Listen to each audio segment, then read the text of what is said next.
স্বাগত জানাচ্ছি বাংলাদেশ টেলিভিশন চট্টগ্রাম কেন্দ্রের সাহিত্য বিষয়ক আলোচনা অনুষ্ঠান বিশ্ব সাহিত্যে।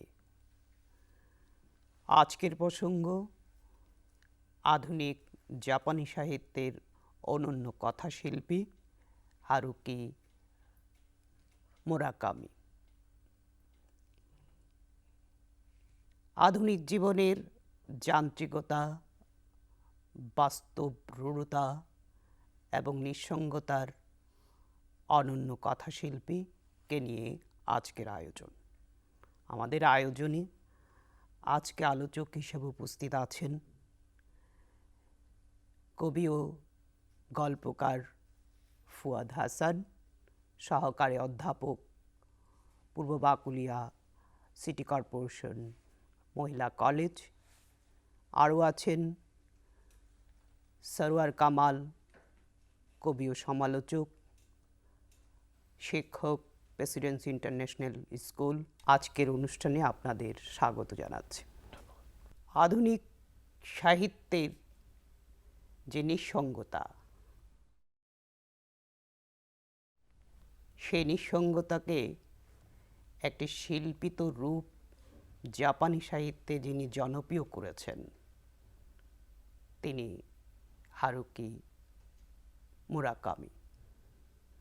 তার সাহিত্য জুড়ে নিঃসঙ্গতার, কল্পবাস্তবতার বা সাহিত্যের সমালোচনার যে অনন্য একটি বৈশিষ্ট্য, ম্যাজিক রিয়ালিজমের চর্চার আমরা প্রবল প্রতাপ দেখতে পাই। প্রথমে এই অনন্য কথাশিল্পীকে নিয়ে বলছেন কবি ও গল্পকার ফুয়াদ হাসান। আপনি হারুকি মুরাকামি সম্পর্কে প্রথমেই বলে দিয়েছেন। তিনি আসলে বাস্তবতা, নিঃসঙ্গতা, ম্যাজিক রিয়ালিজম বা পরাবাস্তব এই ধারারই লেখক। কিন্তু তার শৈশব বা জন্ম যেভাবে হয়ে উঠেছে, তিনি লেখক হিসেবে আসলে জন্ম নেননি। তার কিয়োতো শহরে 1949 সালে তার জন্ম। তিনি স্বাভাবিক জাপানিদের মতোই তিনিও চেয়েছেন যে প্রথমে লেখাপড়াটা শেষ করবেন, এরপরে একটা চাকরি করবেন, এরপরে বিয়ে করে জীবনযাপন করবেন। কিন্তু তিনি নাট্যকলায় যখন তার পড়ালেখা শুরু করলেন, তার এক বান্ধবীকে তিনি সবার আগে বিয়ে করে ফেললেন। এরপরে তিনি তার গ্র্যাজুয়েশন শেষ করলেন। এরপরে চাকরির পেছনে তিনি ছুটলেন না, সাধারণ জাপানিদের মতো তিনি সেদিকটায় ছুটলেন না। তিনি একটি ক্যাফে দিলেন, বারসহ ক্যাফে, এবং সেখানেই তিনি তারা দুজন মিলে ধার দেনা করে তার জীবন শুরু করলেন। এভাবেই স্বাভাবিকভাবেই সাধারণ জাপানিদের মতো তার জীবন চলতে লাগলো। তো তিনি তার একটি বড় বৈশিষ্ট্য ছিল, তিনি প্রতি সপ্তাহে বিনোদন হিসেবে তিনি বেসবল খেলা দেখতে যেতেন স্টেডিয়ামে। এবং কোনো এক বেসবল খেলা দেখতে গিয়ে প্রথম তার লেখালেখির চিন্তাটা মাথায় আসলো, এবং তিনি তার ক্যাফে বন্ধ করে তার বাসার তার ডাইনিং টেবিলে বসে তিনি 6 মাস পরিশ্রম করে তিনি লিখলেন তার বিখ্যাত একটি যে প্রথম উপন্যাসটা। তিনি 6 মাস চেষ্টা করলেন সেই উপন্যাসটা লেখার জন্য। এবং লেখার পরে তিনি দেখতে পেলেন যে এটা সাধারণ, যে জাপানি ভাষাতেই লেখা তার উপন্যাসটা, এবং এই উপন্যাসটার তার ভাষাশৈলী, তার চিন্তা চেতনা, সেটা পড়ে তার ভালো লাগলো না। তিনি চিন্তা করলেন, আমি এভাবে কেন লিখবো, এভাবে তার নিজের যেটা ভালো লাগছে না। তার সাক্ষাৎকারে এইভাবে বলেছেন, যে রচনাটা আমার ভালো লাগছে না সেটা পাঠকের কিভাবে ভালো লাগবে। তিনি ছুঁড়ে ফেলে দিলেন সেই রচনাটা। এরপর তিনি আর কাগজে কলমে লিখলেন না, তার একটি পুরাতন টাইপরাইটার ছিল, সেখানে বসে ইংরেজিতে লেখা শুরু করলেন। একই জিনিস ইংরেজিতে লিখলেন।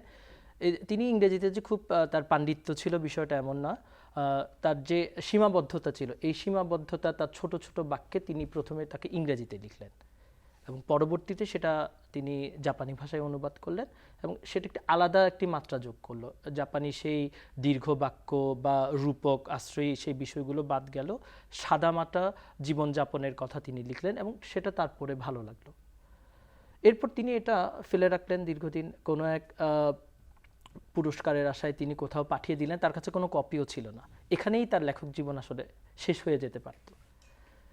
তো কোনো এক সময় দেখা গেল সেখান থেকে তার কাছে ফোন এসছে যে আপনি পুরস্কৃত হয়েছেন, 5 জন লেখককে সম্মানিত করা হচ্ছে, তার মধ্যে মুরাকামিও ছিলেন, এবং এটা তার লেখক জীবন বদলে দেয়। এখান থেকে তার লেখক জীবনের সূচনা ঘটে এবং তিনি সিরিয়াসলি লেখালেখি শুরু করলেন।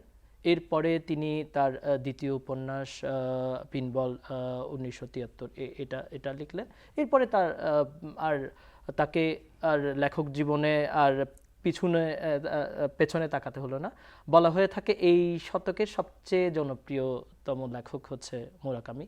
পাশাপাশি জীবিত লেখকদের মধ্যে আমার মনে হয় সবচেয়ে আলোচিত লেখক হচ্ছে মুরাকামি। পৃথিবীর প্রায় 50টি ভাষায় তার রচনা অনূদিত হয়েছে, এখনও বিভিন্ন আলোচনায় তার নাম উঠে আসে। যদিও তিনি নোবেল পুরস্কারে ভূষিত হননি, আসলে পুরস্কার যে খুব একজন লেখককে পরিচিত করার পেছনে, আলোচনায় রাখার পেছনে যে খুব বড় ভূমিকা পালন করে না, এটা তার একটি উল্লেখযোগ্য প্রমাণ। তো তার লেখালেখির ক্ষেত্রে যদি আমরা দেখি, তিনি উপন্যাস রচনা করেছেন, পরবর্তীতে তিনি ছোট গল্প রচনা করেছেন, অনুবাদ করেছেন, সেখানে প্রবন্ধ লিখেছেন। যে এখানে মিউজিক একটি তার একটি বড় উপঢৌকন হিসাবে কাজ করেছে। তিনি যে ক্যাফেটা চালাতেন সেই ক্যাফে সারাদিন মিউজিক চলতো, এবং তিনি বলতেন যে আমি কাজ করি গান সুর শুনে শুনে। তিনি বিভিন্ন ধরনের সুর শুনতেন এবং তার লেখালেখিতেও এই সুরটা একটি বড় ভূমিকা পালন করে। সুরের যে ব্যঞ্জনা, সুরের যে মিস্ট্রিসিজম, এগুলো তার রচনায় এসছে। এবং তার একটি খুব বিখ্যাত বিটেলসের একটি গান আছে, নরওয়েজিয়ান উড, এই নামে তার একটি উপন্যাসও আছে। তো এইভাবে তার মোটামুটি আমরা সাহিত্যকর্ম নিয়ে হয়তো আলোচনা আলাদাভাবে করতেই পারি। এই হচ্ছে মোটামুটি। সরোয়ার কামালের কাছে যাব। তিনি অনেক উপন্যাস লিখেছেন এবং তার উপন্যাসের আলাদা কিছু বৈশিষ্ট্যও আছে। হ্যাঁ, আমি এই মুরাকামির উপন্যাসগুলো নিয়ে কিছু বলার জন্য। আসলে হারুকি মুরাকামিকে একবার জিজ্ঞেস করা হয়েছিল যে আপনি যে লিখেন, সেই 1979 থেকে আপনার লেখালেখি শুরু, এবং সেই উপন্যাস যেটা দিয়ে তার যাত্রা শুরু, যে যার ব্যাপারে আমাদের আরেকজন আলোচক বলেছেন, উল্লেখ করেছেন, তা আমি সেদিকে আর যাচ্ছি না। তো উনি বললেন যে আমার লেখালেখি হলো অনেকটা এমনই, একটা স্বচ্ছ জলের অল্প জলের একটা প্রবাহমান নদীতে জল যেভাবে প্রবাহিত হয় বাধাহীন, আমি সেভাবে আমার লেখালেখিকে বাধাহীনভাবে চলতে দিই, এবং আমি আমার শব্দগুলো সেই বাধাহীন চলার পথে বসিয়ে দিই। হারুকি মুরাকামি হচ্ছেন একজন আধুনিক লেখক, কিন্তু তাকে লিখতে হচ্ছে জাপানি ভাষায়, জাপানে বসে। যেহেতু উনি জাপানি লেখক, জাপানি ভাষার লেখক, জাপানি জাতীয়তার লেখক, অবশ্যম্ভাবী জাপানি যে লেখন শৈলী, জাপানি উপন্যাসের যে ঐতিহ্যিক বৈশিষ্ট্য, অবশ্যই তার একটা প্রতিফলন গভীরভাবে তার উপন্যাসে প্রতিফলিত হওয়াটাই ছিল স্বাভাবিক। অদ্ভুতভাবে আমরা দেখি হারুকি মুরাকামির উপন্যাসে, এবং কেউ কেউ তাকে এভাবে ব্যাখ্যা করতে চান যে তিনি ন্যাশনালিটি লেস একজন লেখক, অর্থাৎ জাপানি ঐতিহ্যিক বৈশিষ্ট্যের তেমন কোনো প্রতিফলন তার উপন্যাসে আমরা দেখতে পাই না। বরঞ্চ আমরা আধুনিক যে জাপানি সমাজ, সেই জাপানি সমাজের ভেতরকার সকল সংকটের এক ধরনের প্রতিফলন আমরা তার উপন্যাসে দেখি। তার মধ্যে একটি বিষয় যার উল্লেখ আপনি নিজেও করেছেন, সেটা হলো লোনলিনেস, নিঃসঙ্গতা।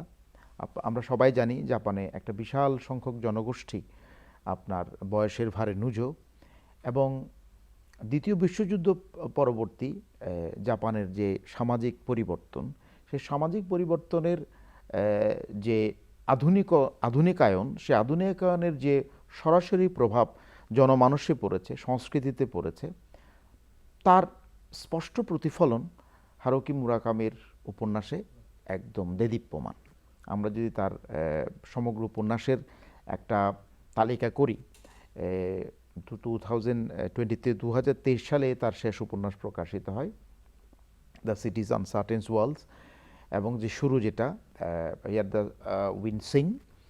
তো এখানে 3 পর্যায়ের উপন্যাস আমরা দেখতে পাই। প্রথম পর্যায়ের উপন্যাসগুলোকে হারুকি মুরাকামি নিজেও খুব একটা গুরুত্ব দিতে চান না, কিন্তু উইন্ড আপ ক্রনিকল থেকে ওনার লেখার যে পরিবর্তন, এই পরিবর্তনটাকে উনি খুবই গুরুত্বপূর্ণ মনে করেন এবং তারই ধারাবাহিকতায়, যদিও নরওয়েজিয়ান উড খুবই পপুলার, তার উপন্যাস প্রায় 3 মিলিয়ন কপি এই বই বিক্রি হয়েছে, কিন্তু যে বইটা এবং সবচেয়ে তাকে জটিল, এইটা খুব বেশি জনপ্রিয় করে এবং এমন বলা হয়ে থাকে টোকিওর প্রতিটি ঘরে ঘরে একটা নরওয়েজিয়ান উডের এবং কপি আছে, বাংলাদেশেও জনপ্রিয়। বাংলাদেশেও খুবই জনপ্রিয় উনি। তো তার যে বইটা সবচাইতে জটিলতম এবং যেই বইয়ের লেখন শৈলী নিয়ে হারুকি নিজেও খুবই উচ্ছ্বসিত এবং কিছুটা আশ্চর্য এই বইয়ের ঈর্ষণীয় জনপ্রিয়তা দেখে, এবং এই বইটা এক ধরনের তার ইন্সপিরেশন, কাফকার প্রতি এক ধরনের তার নিবেদনও বলা যেতে পারে, কাফকা অন দ্য শোর, যেটা খুবই জটিল একটা প্লটের গল্প।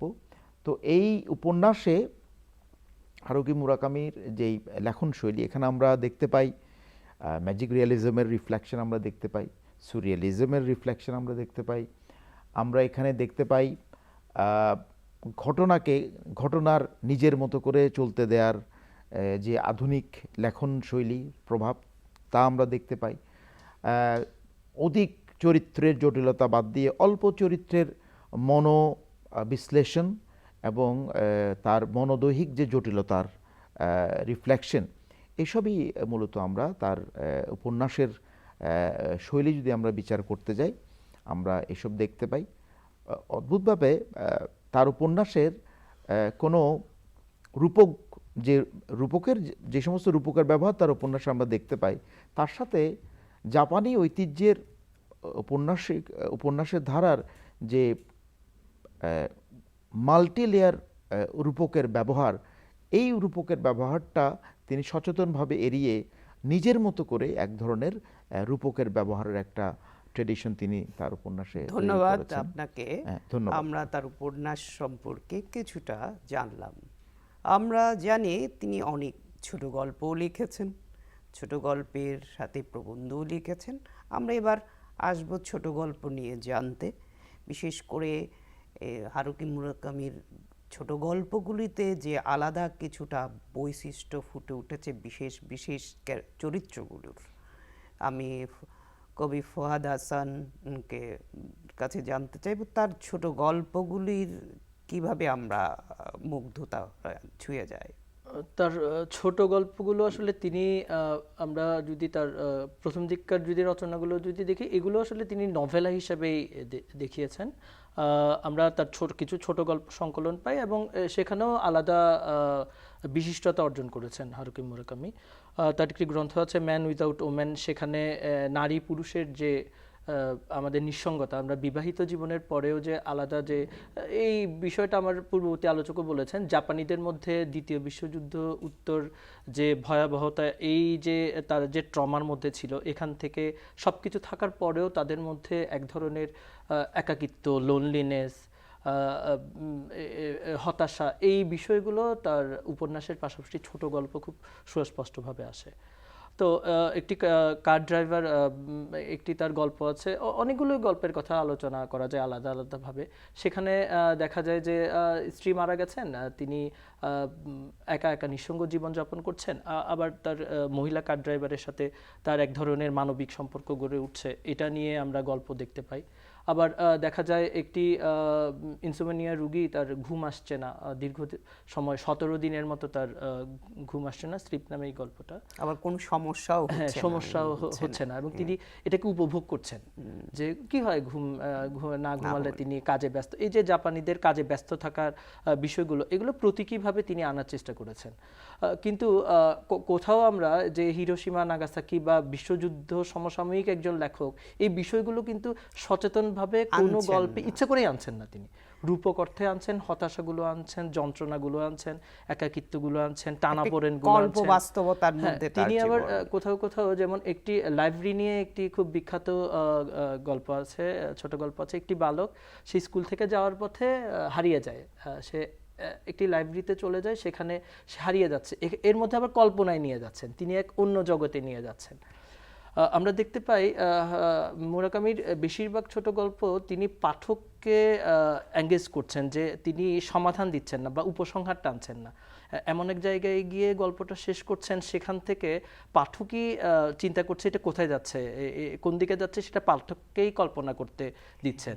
যে ওই যে রবীন্দ্রনাথের শেষ হইয়াও হইল না, সেই বৈশিষ্ট্য কিন্তু মুরাকামির এর ওখানে যেটা লক্ষ্য করা যায় আর কি, সেটা অনেকটা মানে অসমাপ্ত রেখে দেওয়া। জি, অসমাপ্ত রেখে দেওয়া। পাঠককে তিনি ব্যঞ্জনা তৈরি করছেন, মানে অনেকটা কবিতার মতো, কল্পনা পরাবাস্তব করে নিতে ধারণা হয়। বা এটাকে তিনি হয়তো আলাদাভাবেই এই ধারণাটা পাঠক সমাজকে দেওয়ার চেষ্টা করছেন। তার আরেকটি বিখ্যাত ছোট গল্প হচ্ছে রাক্ষসী মানুষ। সেটা হচ্ছে দুজন বিবাহিত দম্পতির কথা আসছে, যারা আলাদাভাবে অন্য একজনের প্রেমে পড়ে যান এবং স্বাভাবিকভাবেই তারা যখন ধরা পড়েন তখন এই সম্পর্কটা তাদের ভেঙে যায় এবং তারা নতুন সম্পর্ক তারা বিয়ে করেন এবং এই শহরে আর থাকেন না, অন্য জায়গায় চলে যান। কিন্তু সেখানে গিয়ে তারা আবার তাদের অতীতটাকে ভুলতে পারেন না। ওখানেও এক টানাপোড়েনের দেখা পান তারা, এবং লেখক দেখান ওই নারী চরিত্রটা বলছে যে তুমি কি তোমার ছেলের কথা মনে করছো? সে তখন বলছে হ্যাঁ, আমি আমার ছেলের কথা মনে করছি। এই প্রসঙ্গে আর একটু বলি, মুরাকামির এর চরিত্রায়নগুলিতে নারী খুব বেশি মানে প্রবলভাবে আসে না, একটা রহস্যময় করে আসে। জি, নানা জায়গায়, জি নানা জায়গায় আমরা দেখতে পাই নারী বিভিন্ন রূপক অর্থে এসেছে। জি, ভেড়া হয়ে এটা কি এসেছে, জাপানি নিঃসঙ্গ জীবনের এই জি প্রতীকী ব্যাং হয়ে এসছে, বিড়াল হয়ে এসছে, বিড়াল কামড়াচ্ছে, অন্ধকার হয়ে আসছে, অন্ধকার হয়ে এসছে, রাক্ষসী হয়ে এসছে, নানাভাবে এই চরিত্রগুলো, নানাভাবে নারী চরিত্রগুলো এসছে।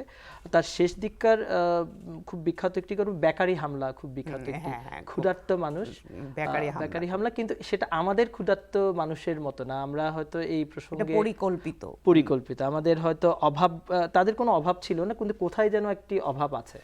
যে আমাদের যেমন আমরা তারাশঙ্কর বিভূতি মানিকের যে অভাব বা আমাদের যে হতাশা, আমাদের যে এই আমাদের সাহিত্যের যে যন্ত্রণা, এর সাথে মুরাকামির যন্ত্রণার পার্থক্য আছে। এখানে সবকিছু আছে, আধুনিক জীবনযাপনে সবকিছু পাওয়া যাচ্ছে হাতের নাগালেই, কিন্তু তথাপি তারপরও এক ধরনের যন্ত্রণা, এক ধরনের নিঃসঙ্গতা, এক ধরনের হতাশা গ্রাস করে প্রতিটি চরিত্রে।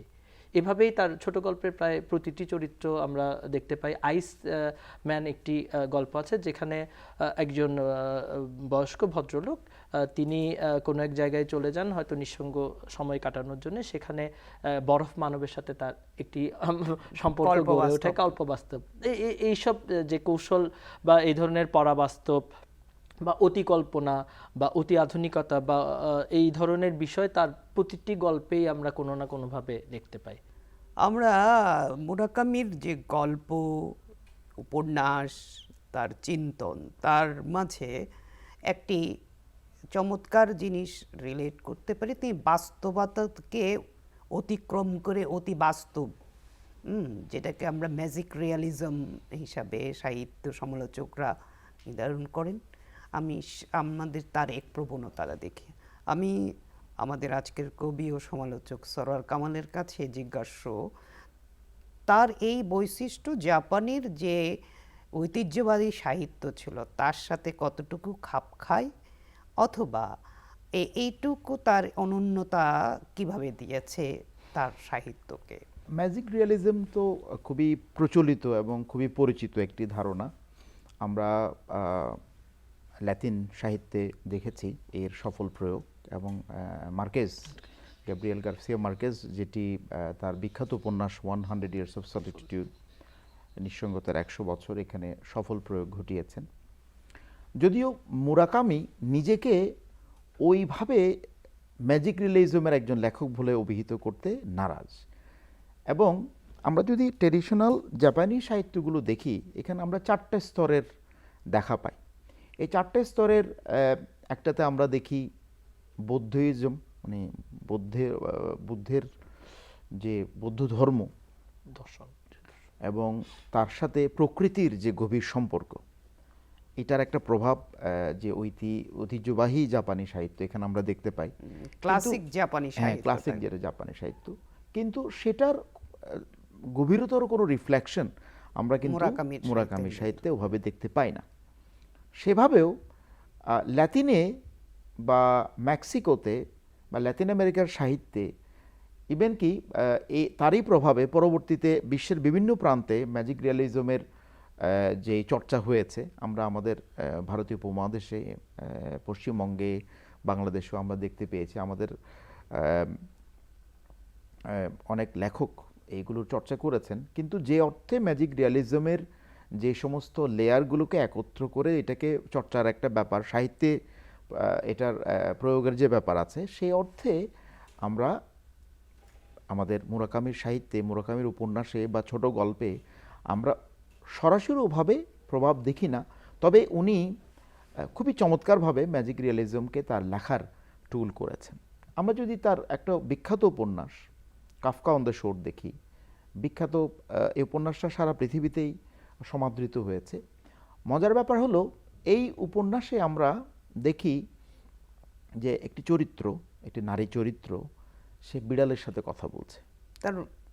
তার সাহিত্যের অন্য প্রসঙ্গ বিড়াল, বেশ গল্প উপন্যাস বিড়ালের সাথে কেন কথা বলছে? কারণ কাফকা অন দ্য শোরের যে প্রধান চরিত্র কাফকা, তার জগৎ হয়ে গেছে প্যারালাল, দ্বৈত জগৎ। একটা জগৎ হলো বাস্তব, আর একটা জগৎ হলো স্বপ্ন। স্বপ্নে যা ঘটছে বাস্তবেও তা ঘটছে, বাস্তবে যা ঘটছে স্বপ্নেও তা ঘটছে, কখনো কখনো উল্টো হচ্ছে।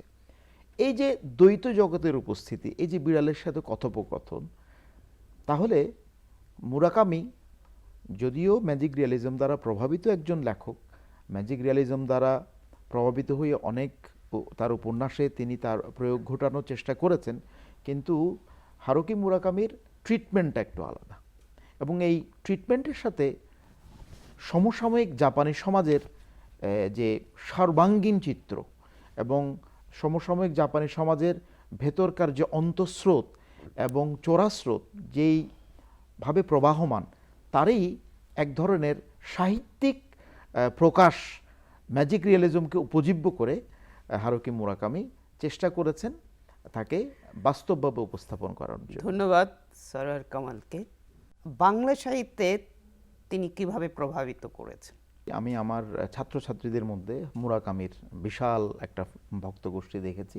অনেকের লেখায় কিন্তু কোনো না কোনোভাবে বিচ্ছিন্নভাবে কিছুটা প্রভাব আমরা না দেখি যে তা না, দেখি আমরা। ধন্যবাদ আপনাদের দুজনকে আজকের এই আয়োজনে আলোচনা রাখার জন্য। আপনাদের আলোচনার মধ্য দিয়ে আমরা হারুকি মুরাকামির একটি সংক্ষিপ্ত বৈশিষ্ট্য, কিছু পরিচিতি দর্শকদের মাঝে তুলে ধরতে পেরেছি।